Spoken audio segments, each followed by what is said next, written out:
Ramdam na ang Pasko sa Pasig. Bukod sa makukulay na Christmas lights sa iba't ibang kalsada sa lungsod, binuksan na rin ang animated Christmas decoration ng Pasig City Hall. Balitang hatid ni Mark Zambrano. Papunta ka pa lang ng Pasig City Hall, mararamdaman mo na ang diwa ng Pasko. Inilawan na ang mga major thoroughfare tulad ng A. Mabini at ilang bahagi ng C5. Nabalot din ng kulay ang kahabaan ng Caroncio Avenue dahil sa mga naglalaking parol na dinisenyo ng mga Pasigenyo gamit ang recycled materials. Nabalot na nagkikislap ang Christmas lights ang lahat ng puno sa paligid ng munisipyo. Pagsapit ng dilim, sinulubong ng makulay na fireworks ang pagbubukas ng animated Christmas decoration ng Pasig City Hall.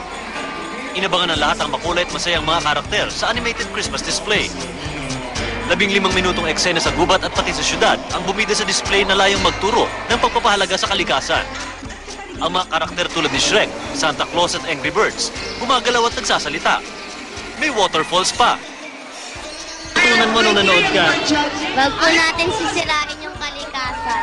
Ano mga pwedeng gawin para hindi masira ang kalikasan?